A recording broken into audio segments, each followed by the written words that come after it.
Okay, after dual circuits, double circuit देख लिया आपने, now we see triple LCR circuit, है ना, तीनों का कॉम्बिनेशन। तो एक इंडक्टिव कॉइल,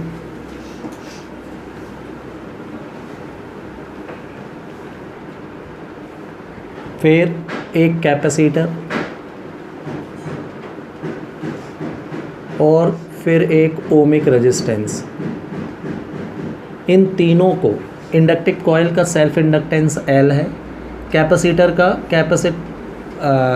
कैपेसिटेंस C और ओमिक रेजिस्टेंस का रेजिस्टेंस R है। इन तीनों को हम पहले सीरीज़ कॉम्बिनेशन में कंबाइन करते हैं और फिर एक ऑल्टरनेटिंग वोल्टेज सोर्स को से इस कॉम्बिनेशन को अटैच कर देते हैं, जोड़ देते हैं, ठीक है। तो now this circuit is known as LCR circuit, clear. तो एट एनी इंस्टेंट वोल्टेज का इक्वेशन क्या हो जाएगा, V is equal to V0 sine omega t। हमने लेट कर लिया है कि potential across the coil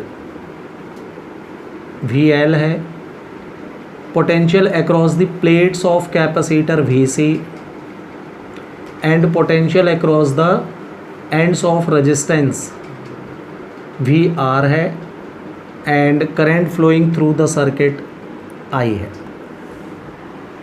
clear. Then eight any instant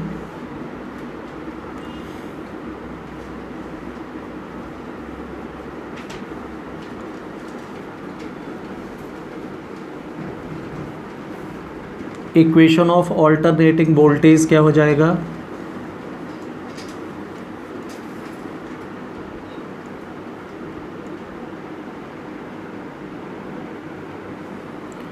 लिखा हुआ है फिगर में भी, V is equal to V0 sine omega t। Potential across coil VL, across capacitor VC and across ohmic resistance VR। Then by ohms law क्या मिलेगा आपको,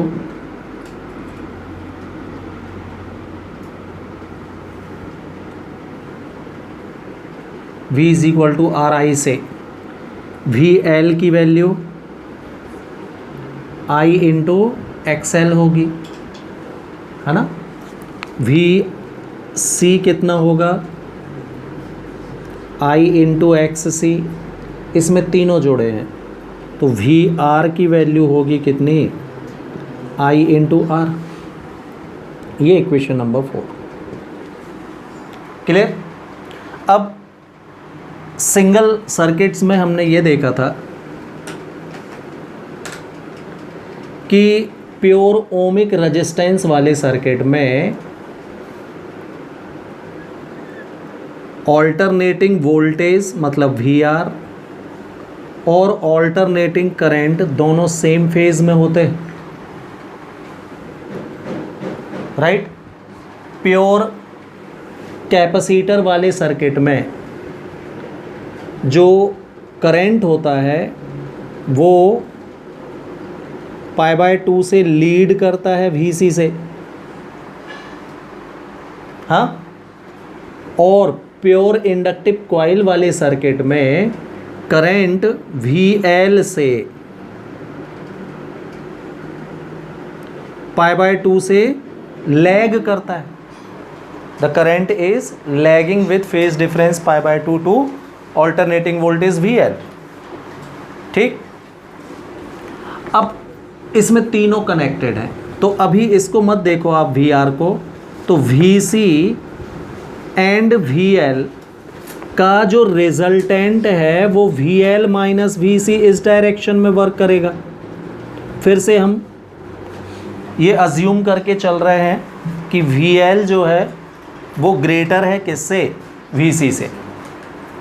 तो इन दोनों का रिजल्टेंट किस डायरेक्शन में जाएगा, VL के डायरेक्शन में ही जाएगा, और कितना, VL माइनस VC हो जाएगा।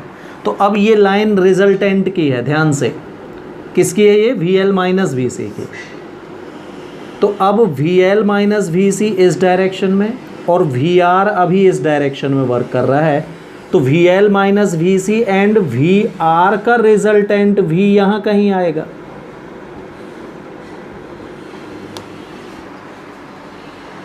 हाँ, तो आप ये देख रहे होंगे कि जो रिजल्टेंट है v, किसका किसका किसका रिजल्टेंट है v, V L minus V C and V R का रिजल्टेंट v करेंट I से लीड करेगा विथ फाई। फेज डिफरेंस हमने क्या ले लिया इसका, फाई। ये सपोज P पॉइंट है, यहाँ से एक परपेंडिकुलर ए ही नाम दे दो और एक परपेंडिकुलर यहाँ, ये हमने ड्रॉ कर दिया।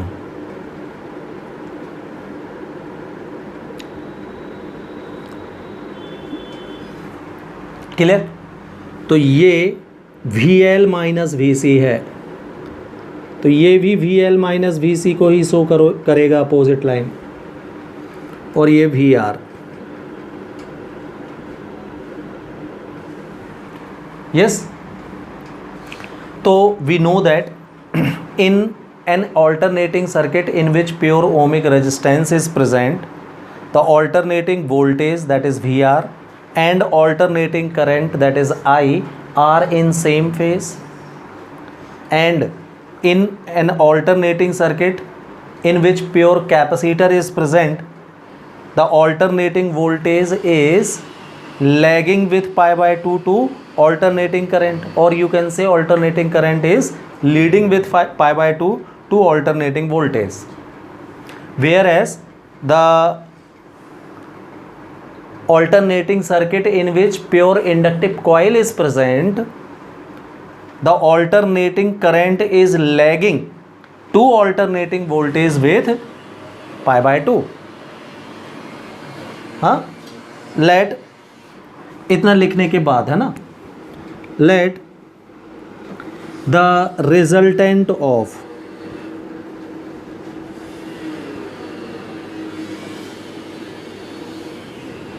रिजल्टेंट क्या ले लिया है आपने, V ऑफ किस किस का, V L minus V C and V are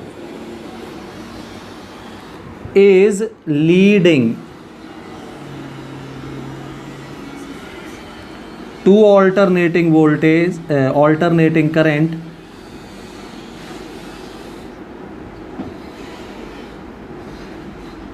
with phase difference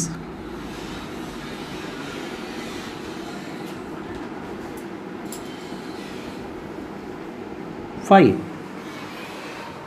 ठीक, तो now we see calculation of impedance first of all.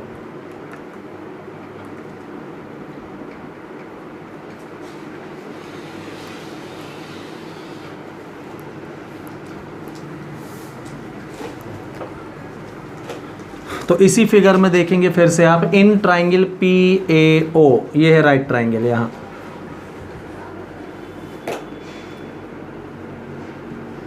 Bye Pythagoras theorem, इसमें पाइथागोरस थ्योरम लगाएंगे तो yes, hypotenuse square that is V square आएगा, is equal to perpendicular square plus base square, तो पहले V R लिख, V R square plus V L minus V C square, ऐसा whole square. ध्यान से,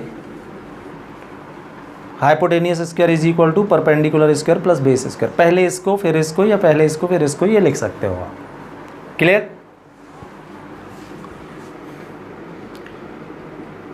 तो by equation second, third and fourth values put कीजिए भाई। वी आर की वैल्यू कितनी है, आई आर, तो आई स्क्वायर आर स्क्वायर हो जाएगा ये, plus in bracket V L की value I into X L, minus V C की वैल्यू है I into X C, now whole square it is same. तो V square is equal to क्या मिला आपको, I square R square plus इन दोनों में से आई कॉमन ले रहे हो आप, तो स्क्वायर के कारण आई स्क्वायर बाहर आएगा, ब्रैकेट में क्या बचेगा, एक्स एल माइनस एक्स सी का होल स्क्वायर, ये से। कोई doubt? Divided by I square, पूरे इक्वेशन में आई स्क्वायर से डिवाइड कर रहे हो आप, तो V square by I square is equal to बचेगा यहाँ पर R square plus in bracket X L minus X C square.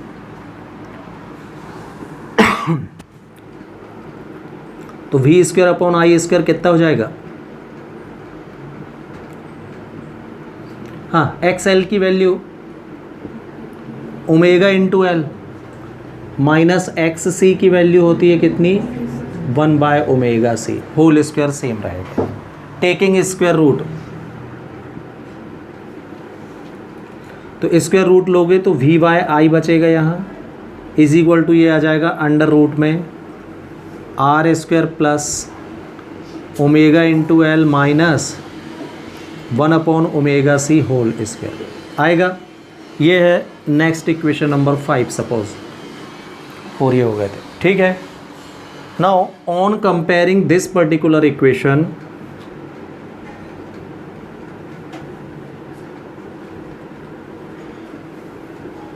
Equation 5 by ohms law, V upon I is equal to R से अगर हम इसको कंपेयर करें तो v upon I equal R के प्लेस में ये पूरा चल रहा है। The resistance of the circuit will be under root of R square plus omega into L minus 1 by omega C whole square find होगा हमको, which is called what,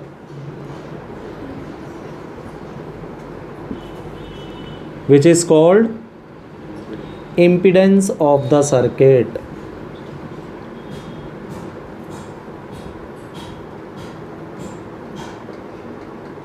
And it is denoted by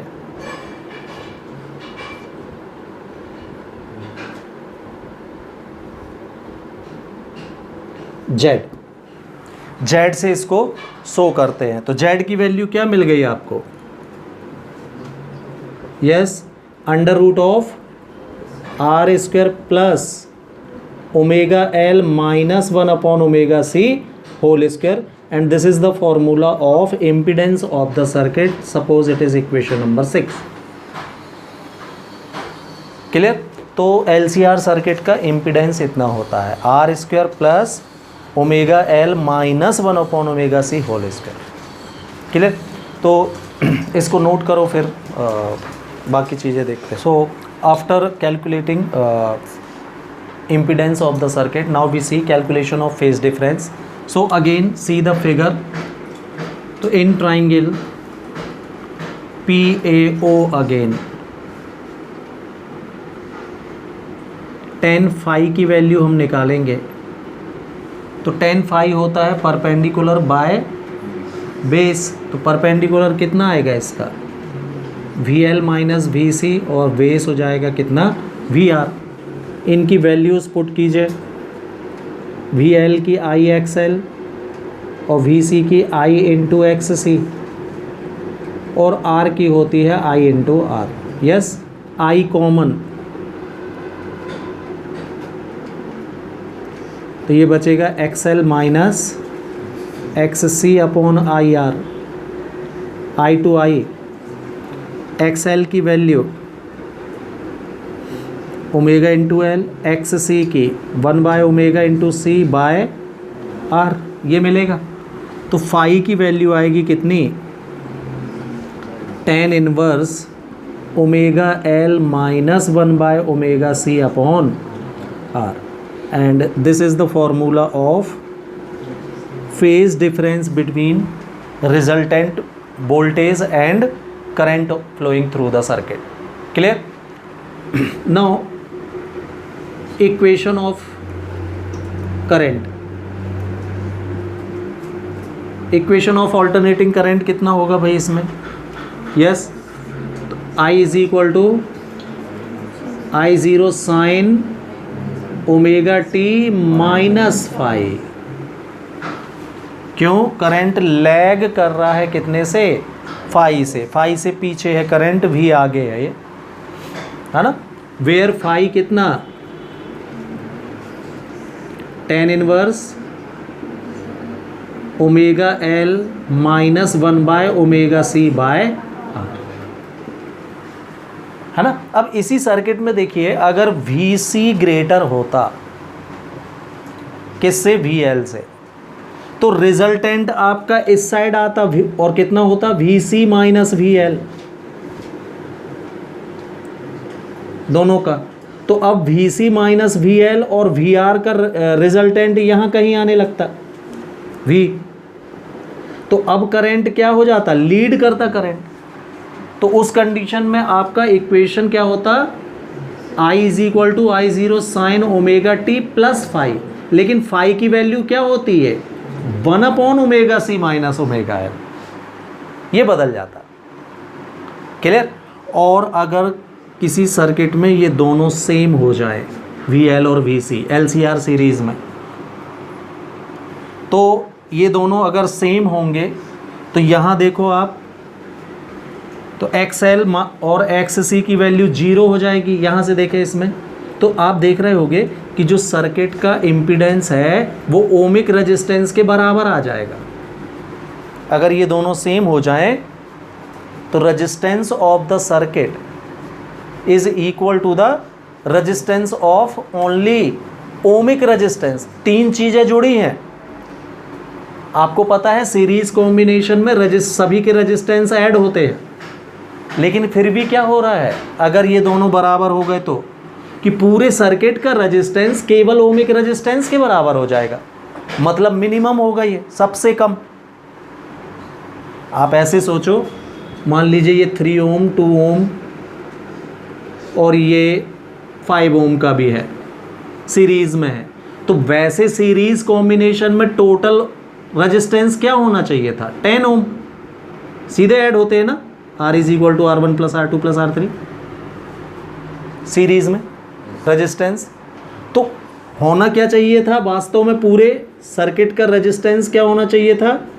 XL plus XC plus R। लेकिन अगर ये दोनों बराबर हो जाते हैं तो Z की वैल्यू केवल R के बराबर रह गई। तो कोई नंबर भी अगर आप दे दो इनको, है ना, मान लो ये 4 था, ये 5 था, ये 3 था, तो टोटल रेजिस्टेंस 5 and 4 9 and 3 12 होना चाहिए। लेकिन जैसे ही XL और XC VL और VC बराबर हुए तो आपका पूरे रेजिस्टेंस पूरा कितना आ रहा है सर्किट का? ओनली 3। इसका मतलब ये हुआ कि इस सर्किट का रेजिस्टेंस सबसे कम होगा, तो current flowing through the circuit will be highest, maximum. हाँ, this condition in LCR circuit is known as resonant condition of the LCR circuit। वहाँ आपने किसकी पढ़ी थी? LC सर्किट की रेजोनेंस, है ना, रेजोनेंट की कंडीशन। LCR में रेजोनेंट की कंडीशन क्या होती है? Same, Z is equal to R के बराबर जब हो जाता है तो करंट मैक्सिमम होगा, और इस रेजिस्टेंस का, इस सर्किट का resistance minimum, that's why current की वैल्यू मैक्सिमम होगी। तो इधर पर भी आप देख रहे होंगे कि कंडीशन क्या बनी है, फिर से XL is equal to XC की ही कंडीशन बनी है। VL बराबर VC, मतलब मैं शॉर्ट में XL बराबर XC लिख दे रहा हूँ, क्यों? दोनों एक ही बात हो गई ना। VL होता है IXL और VC होता है IXC, I कैंसिल करके लिख दी। हाँ, तो ऐसा circuit resonant LCR series circuit कहलाता है ना। LCR पैरेलल सर्किट भी रेजोनेंस में बनता है और LCR सीरीज सर्किट भी रेजोनेंट सर्किट में बनता है। तो रेजोनेंट की कंडीशन तो इसमें भी वही है जो आपकी LC सर्किट में थी, यही कंडीशन है। देखिए दोनों बराबर, और दोनों बराबर जब आपने रखे थे तो फ्रीक्वेंसी आपकी आई थी 1/2π√L से। तो केवल LC सर्किट की भी रेजोनेंस फ्रीक्वेंसी यही होती है, LCR सीरीज में होगा तो भी रेजोनेंस फ्रीक्वेंसी यही होगी, क्योंकि कंडीशन रेजोनेंट की अभी भी वही है भाई, ये दोनों ही बराबर हैं, देखो है ना। अब अगर इनको पैरेलल में कनेक्ट कर दो तो भी रेजोनेंट फ्रीक्वेंसी की कंडीशन यही होती है। मतलब LC सर्किट में रेजोनेंस फ्रीक्वेंसी का फॉर्मूला, LCR सीरीज में रेजोनेंट फ्रीक्वेंसी का फॉर्मूला भी यही, LCR पैरेलल है ना में भी रेजोनेंट फ्रीक्वेंसी का फॉर्मूला यही। मतलब रेजोनेंट फ्रीक्वेंसी का एक ही फॉर्मूला होता है, चाहे वो LC सर्किट में हो, LCR सीरीज हो या LCR पैरेलल हो, है ना। तो क्लियर, तो ये कंडीशन इसमें भी होगी भाई। मतलब L और C जहाँ भी एक साथ जुड़ जाएंगे ना तो रेजोनेंट की कंडीशन तो बनेगी। कब बनेगी? जब ये दोनों एकदम सेम होंगे। यहाँ पर भी वही हुआ भाई। तो ये हो गया equation of current. Now peak value of current क्या होगी?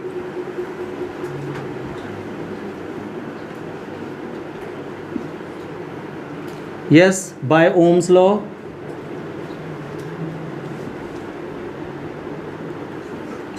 I0 is equal to V0 upon R की जगह क्या लिखोगे? Z। और इसमें Z की वैल्यू होती है √ऑफ omega L -1 upon omega C का whole square plus R square. ठीक है, तो ये फॉर्मूला है किसका? Peak value of alternating current का। रिजल्टेंट वोल्टेज क्या बनेगा?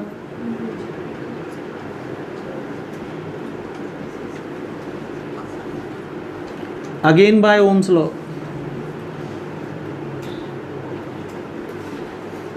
V is equal to RI से V is equal to ZI, है ना। तो Z की वैल्यू आपको फिर से पता है, √of R square plus omega L -1 upon omega C का होल स्क्वायर। ठीक है, तो दिस इज LCR सर्किट, है ना। और केसेस क्या थे इसके? अगर VL बड़ा हुआ, VL is greater than VC, then current will lag to alternating resultant alternating voltage. If VC is greater than VL, then current will lead to resultant alternating voltage, and if both are same, then current will be in same phase with alternating voltage, and this condition also known as resonant condition in series LCR. ये series ही है, series LCR circuit, और resonance frequency का formula भी वही होता है। Clear?